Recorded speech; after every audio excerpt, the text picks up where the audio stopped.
Hi everyone, this is Dr. Katie Rose in Tucson, Arizona, and today I want to talk about egg quality and infertility and also share a story with you guys that turned out to have a very happy ending.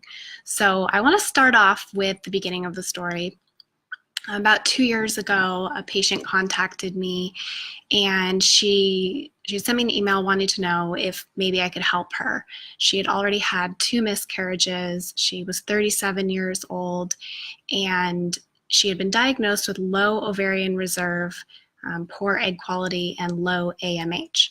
And AMH is a hormone that can help interpret ovarian reserve and egg quality when it comes to fertility. So, needless to say, this patient was feeling really hopeless. And as I always caution, there's no guarantees, but there is hope.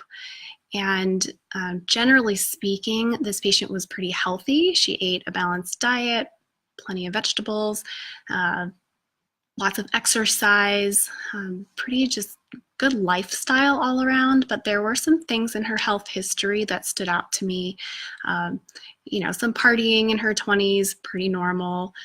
Some issues with her immune system, just, getting sick a lot. And those were things that stood out as, we can definitely work with those, and that might help this scenario. So the first thing I did was start out by asking her if she'd be willing to take a 4-month break from trying to conceive so that we could really work on her overall health. And even though she felt like at the time was not on her side, she had been so stressed out that she decided that maybe it would feel good to actually take a break and just focus on her overall health and really getting her mental state back in shape too. So during that time, I wanted to make sure that we were doing everything we could to optimize egg quality as well as uterine lining quality and get her emotionally ready to be pregnant again. So I want to talk a little bit about egg quality and the process of egg development in the female body. So the process is called oogenesis. So that's just the fancy term for the development of the egg. And women are born with all the eggs they will ever have. So at a certain point in fetal development, the egg is arrested in development and they lie dormant until puberty. And at that point, each month, one egg is ovulated, hopefully. But it takes about a 3-month maturation journey to get one egg ovulating each month. So as we talk about age and how egg quality declines, part of what we're seeing in the modern world is that more and more women are waiting longer to try to start a family. So what's happening is we see some DNA degradation inside of the egg. And part of this is just, normal changes with age, and some of it has to do with environmental exposures, inflammatory exposures. And those are things that on the naturopathic side, I can really work with. So I get the question a lot of what age is too late to try, and 35 is kind of that magic number that people hear about in the media especially, and 35 really is where we see a significant drop in the number of normal eggs. So that's like the number of eggs that don't have DNA abnormalities. But the ovaries are also really metabolically active organs, and the eggs inside of them are, they're sensitive to infection and oxidation and inflammation, but there's also factors that can help improve the circulation and the nutrients being fed to the eggs as well. So I get that everything I kind of described might sound pretty depressing, and there's a lot of misinformation online about the ability to affect egg quality. But the reality, in my experience, and this has been my colleagues' experience who work in the natural realm of fertility, is that ovaries are very responsive to change. It just takes time. So as the end of the story, which you might be waiting for, this patient worked with me for almost a full year And during that period of time, she was very consistent with the supplements that we had recommended, and some of them were very specific to egg quality, and some of them were more specific to some of the underlying issues that she had that were unique to her situation. She did begin acupuncture treatments pretty early on and was doing treatments between 2 and 3 times per cycle, so 2 to 3 times a month.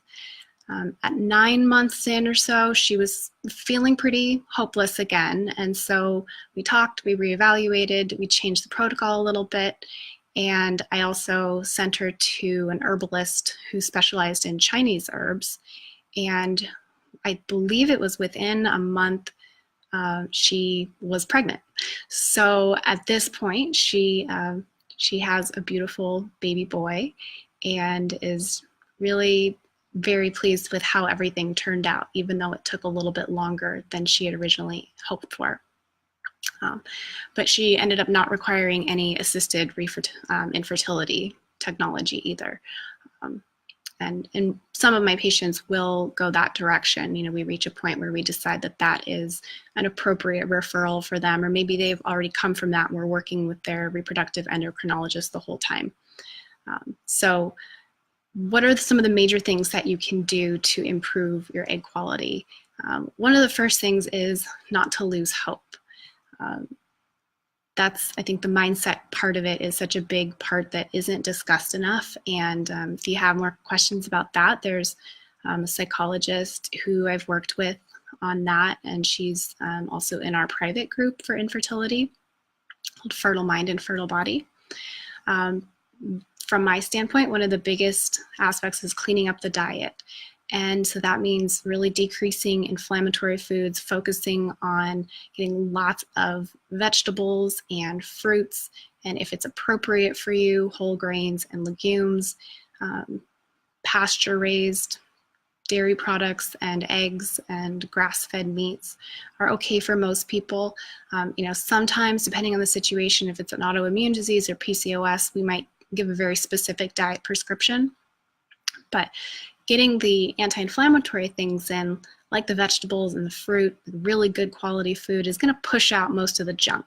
And that's really important to get out the processed foods, the sugars, the trans fats, fried foods, artificial flavors and colorings, because those all do have an inflammatory effect in the body. They're not adding any nutrient value. So another factor that's a pretty big one is avoiding pollutants and toxins, so plastics, perfumes, pesticides, parabens, all of these are potential hormone disruptors. And this is such a huge, huge area. I mean, really, all women, all men should be doing this, regardless of whether or not you're trying to conceive. And I think it's, you know, it's an area that some people don't really want to address because maybe it's an upheaval of their way of life, you know, if they're having to get rid of a perfume per se, but it makes a big difference in the long run. And luckily there's so many good quality substitute products now that are so much cleaner and healthier for your body. So another one obviously would be exercise, but for some people there is such a thing as too much exercise or too intensive exercise, which can create some issues with the stress hormones. And that can impede healthy ovulation, implantation. So really working with a provider who understands the relationship between the stress hormones and fertility is important, and how exercise factors into that. Supplements, you know, they're a big deal these days. There's more and more fertility specific lines of supplements coming out.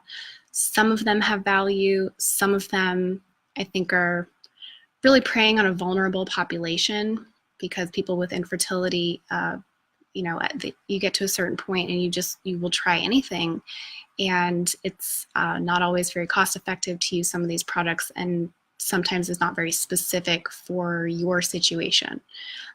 I will say that CoQ10 has some very good studies behind it. DHEA have a couple promising studies as well. I've seen personally some good outcomes using N-acetylcysteine, obviously prenatal vitamins, omega-3s, probiotics. all play a role as well, especially in my practice. So supplements have their place, but I think they should be prescribed by someone who understands the research behind them and can help you find the form that's best for you. One of the last ones would be considering acupuncture. So there's pretty good data showing that acupuncture can help with the cycle regulation. It does increase the blood flow to the pelvic region. So especially if you have issues with spotting, painful periods, uterine lining thickness issues, acupuncture can be a very helpful tool while you're working on those issues. It's also great for stress. So for people who are going through artificial reproductive technologies like IUI or IVF, acupuncture is a great way to keep the body relaxed, keep you out of that sympathetic fight or flight state that really doesn't support getting pregnant. So I encourage you to look into that as well. And then if you're already pursuing IUI or IVF, you can consider seeing someone like a naturopath alongside.